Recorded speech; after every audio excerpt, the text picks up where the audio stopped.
پارہ نمبر 3 سورہ آل عمران آیت نمبر 37۔ اعوذ باللہ من الشیطان الرجیم، بسم اللہ الرحمن الرحیم۔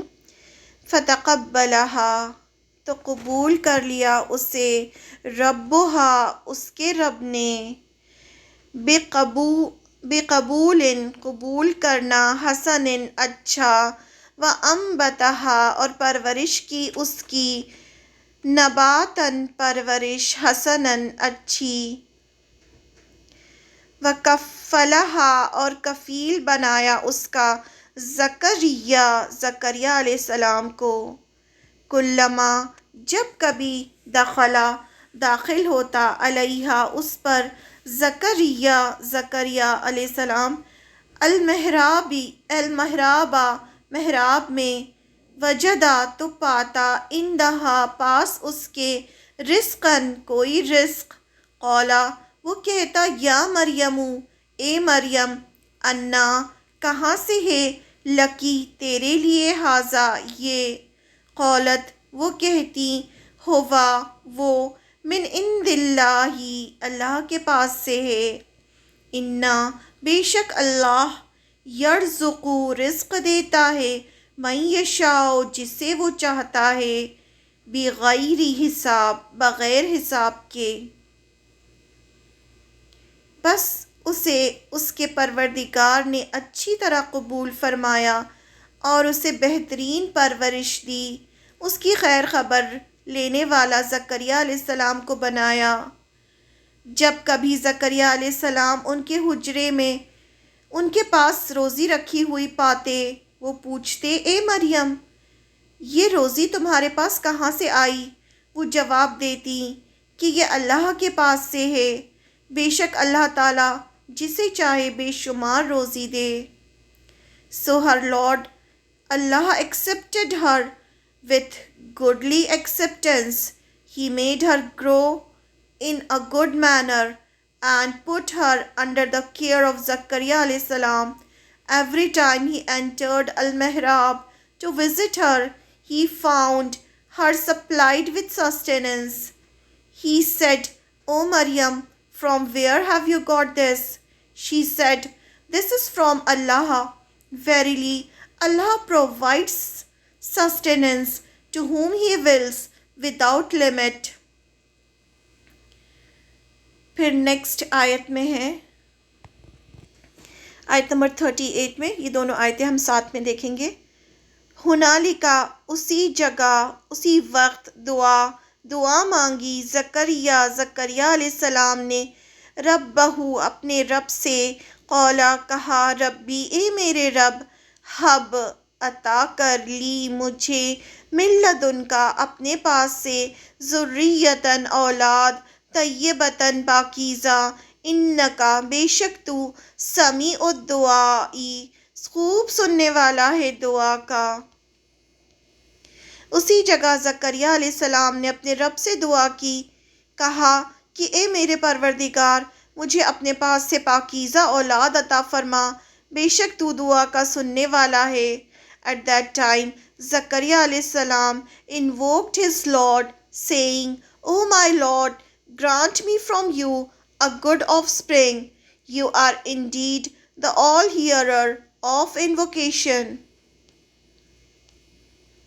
زکریا علیہ السلام کا حضرت مریم کو کفالت میں لینا۔ اب حضرت حنا کو اللہ تعالیٰ سے کیے ہوئے وعدہ پورا کرنا تھا، یعنی وہ پیدا ہو گئیں، جو حضرت مریم سلام علیہا وہ پیدا ہو گئیں۔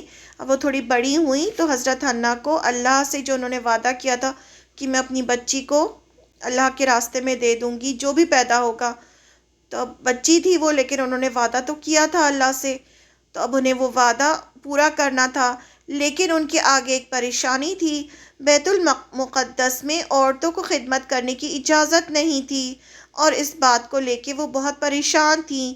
زکریا علیہ السلام نے ان کو تسلی دی اور کہا، اللہ تعالیٰ سب سے بہتر جانتے ہیں۔ حنا نے جو بھی پیدا کیا اور خوب سمجھتے ہیں کہ انہوں نے اس بچے کو اللہ تعالیٰ کی خدمت کے لیے وقف کیا ہے، انہیں سب پتہ ہے اللہ تعالیٰ کو۔ حضرت حنا نے بچی کو ایک کپڑے میں لپیٹا اور بیت المقدس کے بزرگوں کے پاس لے گئیں اور انہیں دے دیا، لیکن بچی ایک لڑکی تھی، اس لیے اس کی سرپرستی کا سوال کھڑا ہو گیا کہ کون اس کی سرپرستی کرے گا، گارڈین شپ کون کرے گا۔ حضرت عمران بہت ہی اچھے لیڈر تھے اور وہاں کے لوگوں کے بہت عزیز تھے، لیکن ان کا انتقال ہو چکا تھا۔ سب اپنے مرحوم لیڈر کی اولاد حضرت مریم کی سرپرستی کرنا چاہتے تھے۔ زکریا علیہ السلام نے سب سے کہا، میں اس کی خالہ کا شوہر ہوں اور بیت المقدس میں بچی کا سب سے قریبی رشتہ دار ہوں۔ جو زکریا علیہ السلام تھے، ان کی جو بیوی تھی اور حضرت حنا دونوں بہنیں تھیں، تو زکریا علیہ السلام حضرت مریم کے خالو ہوتے تھے، تو انہوں نے کہا کہ میں اس کا قریبی رشتہ دار ہوں، اس لیے مجھے، حضرت زکریا علیہ السلام بھی بہت بزرگ تھے، پیغمبر تھے اور بیت المقدس میں عبادت کرتے تھے، تو انہوں نے کہا کہ میں اس بچی کی کفالت کروں گا۔ لیکن اب بیت المقدس کے عالموں کے بیچ جھگڑا شروع ہوا کہ کون حضرت مریم کی کفالت کرے گا، کہ سب چاہتے تھے کہ وہ کرے، کیونکہ یہ بہت ہی شرف عزت کی بات تھی کہ حضرت عمران کی بیٹی جن کو اللہ کے لیے وقف کیا گیا تھا ان کی کفالت کرنا۔ فیصلہ یہ ہوا کہ سب اپنی قلم پانی میں ڈالیں گے، جس کی قلم الٹی ڈائریکشن میں بہے گی وہ حضرت مریم کی کفالت کرے گا۔ فیصلہ زکریا علیہ السلام کے حق میں ہوا۔ زکریا علیہ السلام پیشے سے کارپینٹر تھے، داؤد علیہ السلام کی طرح خود محنت کر کے اپنے فیملی کو پالتے تھے۔ وہ پیغمبر تھے، بہت انٹیلیجنٹ عالم اور عبادت گزار تھے۔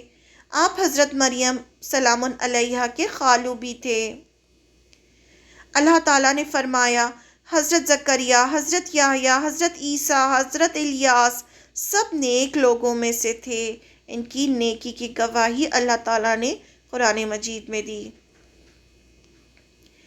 اللہ تعالیٰ آپ صلی اللہ علیہ وسلم سے فرماتے ہیں، یہ سب غیب انسین کی خبریں ہیں جو ہم آپ کو دے رہے ہیں، کیونکہ آپ وہاں موجود نہیں تھے جب وہ مریم کی کفالت کو لے کر جھگڑ رہے تھے اور اپنی قلمیں ڈال رہے تھے۔ حضرت مریم کا عبادت کے لیے بیت المقدس میں الگ حجرے میں رہنا۔ زکریا علیہ السلام نے حضرت مریم کے لیے بیت المقدس میں مشرق کی طرف ایک الگ کمرہ بنوایا جس میں وہ الگ عبادت کیا کرتی تھیں۔ اس کمرے میں کسی کو جانے کی اجازت نہیں تھی، صرف زکریا علیہ السلام ہی جا سکتے تھے۔ حضرت مریم کا اعلیٰ مقام۔ جیسے وہ بڑی ہوتی گئی، اللہ کی عبادت میں اپنا زیادہ سے زیادہ وقت گزارنے لگیں۔ زکریا علیہ السلام ان کی سب ضرورتوں کا خیال رکھتے اور روز ان سے ملاقات کرتے۔ جب وہ حضرت مریم کے حجرے میں جاتے تو دیکھتے کہ ان کے پاس طرح طرح کے بن موسم کے پھل رکھے ہوئے ہیں۔ قرآن مجید میں آتا ہے کہ رزق پاتے، اب لیکن روایتوں میں آتا ہے کہ ان کے پاس الگ الگ قسم کے پھل رکھے ہوتے تھے، کیونکہ پھل بھی رزق ہے۔ وہ پوچھتے یہ کہاں سے آئے، تو وہ کہتی کہ اللہ نے دیے ہیں، اللہ جسے چاہتا ہے بے حساب روزی دیتا ہے۔ اس سے زکریا علیہ السلام سمجھ گئے کہ اللہ تعالیٰ نے اور عورتوں کے مقابلے میں مریم علیہ السلام کا درجہ بلند کیا ہے، یعنی جو حضرت مریم ہے ان کا درجہ جو ہے وہ بلند ہے۔ وہ سمجھ گئے کہ یہ کوئی خاص بچی نہیں ہے۔ اس کے بعد زکریا علیہ السلام حضرت مریم کی تعلیم اور رہنمائی کرنے کے لیے ان کے ساتھ اور وقت گزارنے لگے اور ان کو تعلیم دینے لگے۔ جیسے جیسے مریم سلام علیہا بڑی ہوئیں، وہ دن رات اللہ کی تسبیح کرنے والی بندی بنی۔ حضرت مریم کو اللہ تعالیٰ نے قبول فرمایا۔ زکریا علیہ السلام کی عمر کی آخری منزل آ چکی تھی اور آپ کی بیوی بھی بانجھ تھیں۔ ساری زندگی گود اولاد سے خالی رہی، لیکن مریم سلام علیہا کی حجرے میں کرامات دیکھ کر آپ کے ذہن میں اچانک آیا کہ اللہ تعالیٰ اس بات پر قادر ہے کہ ظاہری اسباب کے بغیر، ظاہری اسباب جو دکھائی دینے والے ریسورسز جو ہوتے ہیں اس کے بغیر ہر روز تر و تازہ پھل حجرے میں پہنچا سکتا ہے۔ وہ یقیناً اس بات پر بھی قادر ہے کہ میری اس آخری عمر میں مجھے اولاد کی نعمت عطا کر دے۔ حقیقت یہ ہے کہ دعا کرنے والے کی نظر دینے والے کی طرف ہونی چاہیے کہ اس کے لیے کوئی کام مشکل نہیں۔ وہاں انہوں نے اپنے رب سے چپکے دعا کی، اے میرے پروردگار، میری ہڈیاں کمزور ہو گئی ہیں اور سر بڑھاپے کی وجہ سے بھڑک اٹھا ہے، میرے بال سفید ہو چکے ہیں، لیکن میں تجھ سے دعا کر کے کبھی بھی محروم نہیں رہا۔ مجھے اپنے مرنے کے بعد اپنے قرابت داروں کا ڈر ہے، میری بیوی بھی بانجھ ہے۔ اب یہ سب باتیں وہ اللہ تعالیٰ کو بتا رہے ہیں اور دعا کر رہے ہیں، بس تو مجھے اپنے پاس سے وارث عطا فرما جو میرا بھی وارث ہو اور یعقوب علیہ السلام کے خاندان کا بھی جانشین، اور میرے رب تو اسے مقبول بندہ بنا لے، یعنی ایسا بچہ دے تو نے اسے قبول کیا ہو۔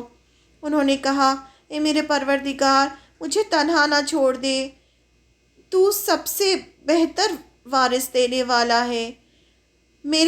اے میرے پروردگار، مجھے اپنے پاس سے پاکیزہ اولاد عطا فرما، بے شک تو دعا کا سننے والا ہے۔ زکریا علیہ السلام کو ڈر تھا کہ ان کے مرنے کے بعد بنی اسرائیل کی رہنمائی کون کرے گا، اس لیے وہ وارث چاہتے تھے جو ان کے بعد بنی اسرائیل کو دین پر لے کر چلے۔ تو انہوں نے جب حضرت مریم سلام علیہا کے پاس پھل دیکھے تو انہوں نے اللہ تعالیٰ سے دعا کی کہ اللہ تعالیٰ انہیں بھی اولاد دے، حالانکہ وہ بالکل بوڑھے ہو گئے تھے اور ان کی بیوی بھی بانجھ تھی، اس کے باوجود انہوں نے اللہ تعالیٰ سے دعا کی۔